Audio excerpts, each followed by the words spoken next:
everybody, welcome back to the Jensory YouTube channel with me, Jen. I hope you're all doing okay. So I figured it was about time I did another sensory box. I did one back in the summer for the seaside theme, so check that out if you haven't already done so.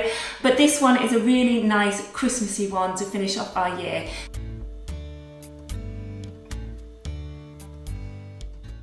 So if you follow Jensory regularly, you know that I love a good theme, and sensory boxes are great for that. You can theme them around anything that you like. So you can have ones for the seasons, you can have ones for key festivals, you can have ones for topics if you're watching as a practitioner, but they're a really good way of just getting something that you can use on that lovely one-to-one level with your child or learner. Now you can use these boxes as a resource to support something called sensology. So if you're watching as a practitioner, you might be aware of sensology as a practice already. If you've never heard of it before, I strongly recommend checking it out. It's by a wonderful woman called Flo Longhorn. I'll put her name up on the screen now, but do check it out. It's basically a really lovely, structured and consistent way of waking up the senses. So you can have that dedicated time with your learner. You can create a little box of resources and have that one-to-one interaction. Look for those lovely responses, look for likes, look for dislikes in a really structured and easy to follow way. So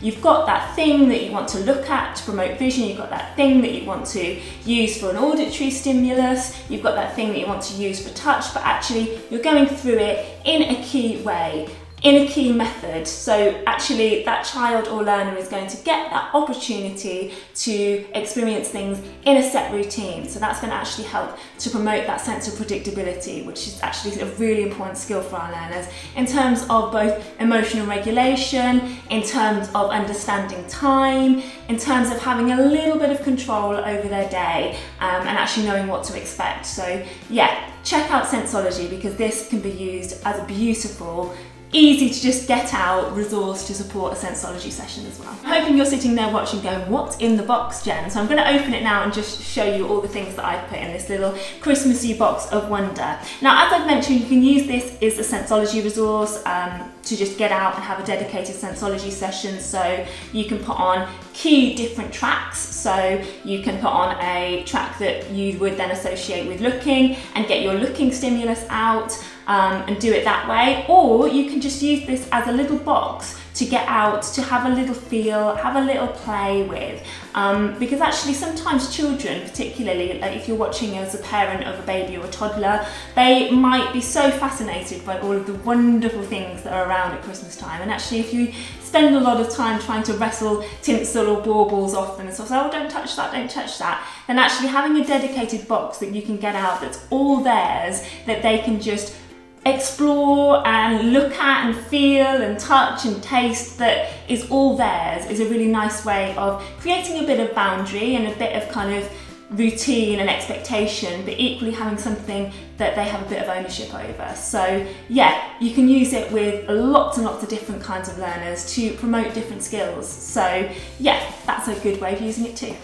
Okay, so let's start off with vision. So my vision one that I've got is a little Kilner jar here, and I've just filled it with rice lights. You can get these really cheaply, just battery powered ones. And it just creates almost like a fairy dust jar of light. And you can bring that really close to your learner's face. Again, if you do it in the dark, it's even better. And you can just bring it really nice and close, do a little bit of kind of stopping and starting, bringing it close, taking it away, see if they can follow where it's going, see if they can request for it to come back again. You can do some really nice visual tracking as well, kind of see if you can increase that visual field and bring it back. But that's a really nice festive thing to have a little look at.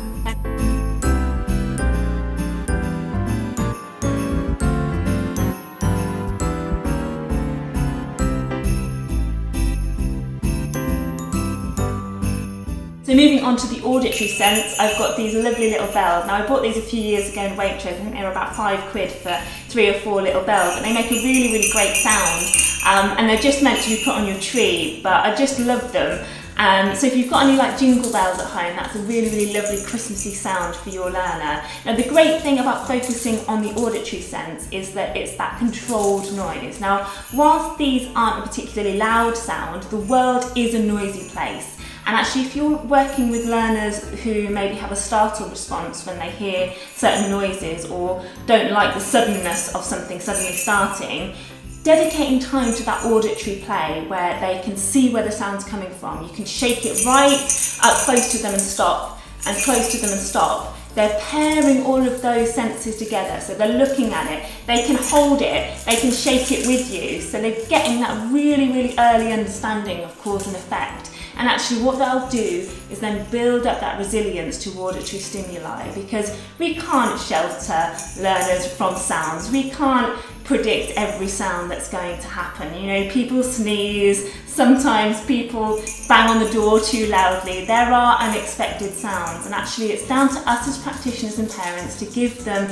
again, a controlled way of understanding where sound comes from, so that we can just build up that resilience in our learners.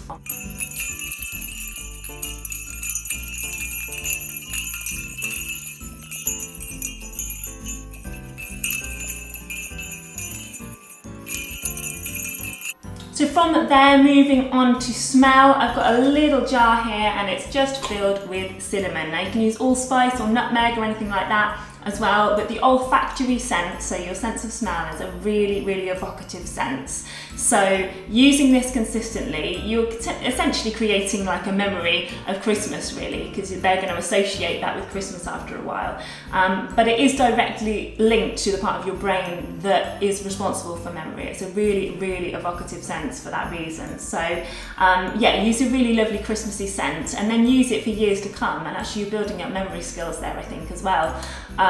So yeah, that's a really nice one to use. Again, just bring it in, take it away, bring it in, take it away, look for those communication responses as well. And if you're working with a baby or a child or learner like that, it's a really good way of getting them to grasp it and kind of understanding where their noses are and what their noses do. So yeah, just having a little jar like that just again brings a little bit of independence into the mix as well.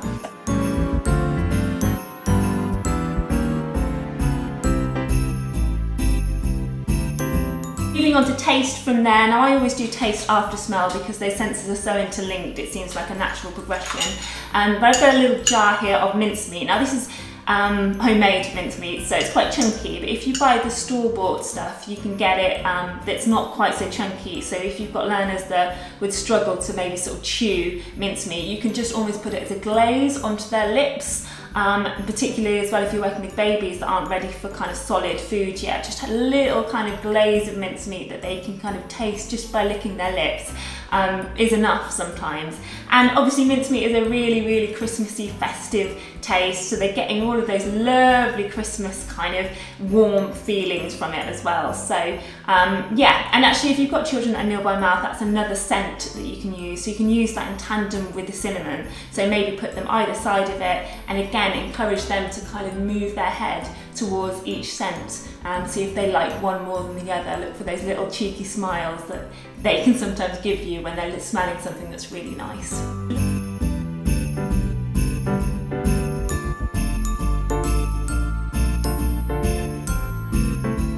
Moving on to touch, obviously it had to be tinsel really, didn't it? It is such a lovely multi-sensory resource, tinsel. It makes a really lovely squunchy sound when you kind of move your hands in it. You're getting lots of visual stimulation from the movement of it. And obviously it is one of the most tactile things to kind of feel as well. There's a reason why children just love it, why kids go over to trees and try and pull it off, because it just is a feast for the senses in its own right. So you can encourage your learner to kind of feel it in their hands. You can put it around their neck, around their arms, around their hands, see if they like it, see if it's tickly. You can introduce all those words and commentate on what you're doing if you want to, if you feel like that wouldn't be too much to kind of talk to them about it. But yeah, just let them really, really kind of feel it. You can scrunch it up into a big ball if you want to, and then open it up and do a little bit of kind of suspense and anticipation stuff. But just, yeah, let them have a really, really good feel of the tinsel, because it's their tinsel. It's not anything that we're trying to wrestle off them, it's their special bit of tinsel. So to have a box that's all their own, I think is really, really, really important.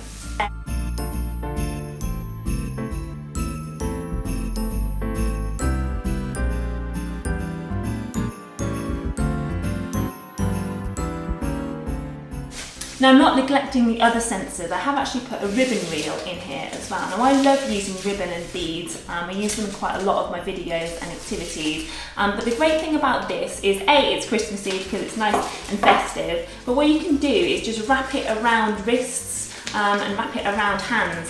So if you've got a learner who is limited with their mobility a little bit, you can kind of just use it to kind of lift their arms, because that's just going to develop that proprioceptive sense. They're going to understand a little bit more where their arms are in the space, where their hands are in the space. So you can kind of just wrap that round and do a little bit of up and down. And again, it's going to engage the visual sense. So they can look, they can physically look at where their hand is, where their arm is. So they can watch it moving up and down with your support. So it feels a little bit less invasive than kind of going in and kind of grabbing their hand and moving it. It's just got a sort of really nice, slow, steady feel to it. So that's a nice thing to do on arms and legs, obviously with the learner's permission.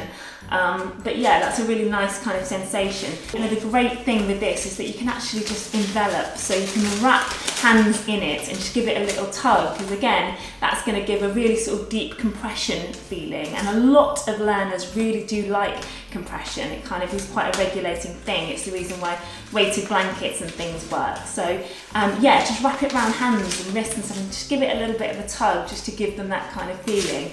If your learner is a little bit more ambulant as well, you can really wrap them up with the ribbon if you want to, so they're really kind of just covered in it, and then they can spin to kind of get themselves out, because that's actually going to engage the vestibular sense. That's going to help with that sense of kind of motion. So yeah, there's lots of different ways that you can use ribbon. So in terms of a Christmas sensory box and engaging the more kind of physical senses, so the proprioceptive, the balance, the coordination, the understanding where your body is, having some ribbon in it is really going to help with both of those senses. So yeah, that's a really nice, cheap but effective addition. And there we have it, that's my Christmas sensory box. Now you might be watching this at home and thinking, you know what, I'm going to put baubles in mine because my learner really likes baubles, or I'm going to put, I don't know, warm cloudy apple juice in it because I think my learner would like that as a taste. So yeah, it is really versatile like that. You can put whatever you like into it. This is just an example of what I kind of quite like to put in my Christmas sensory boxes. What I would say is if you are using this with a learner on a regular basis and you're using it in a sensology way, just really slow the whole thing down. This doesn't need to be a little box that you get out for 5 minutes to kind of pacify a child or learner. This is something that you are going to bring to them and sort of say, I am dedicating my time to you right now. I am going to spend a good at least 20 minutes with you and this box, and we're going to go through and have a really slow-paced sensory exploration time.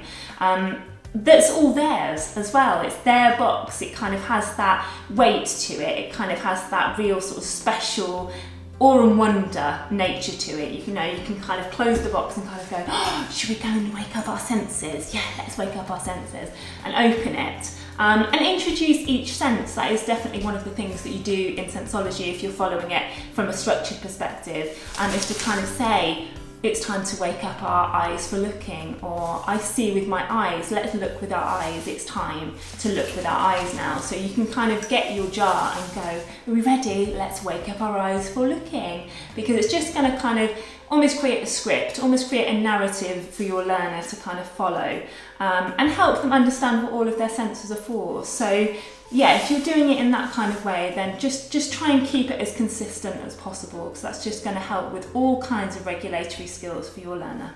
So if you like the video today, do give it a thumbs up down below, and if you haven't already subscribed to the YouTube channel, please do so. I will see you next time for another little festive treat, but until then, take care everybody, and I'll see you soon.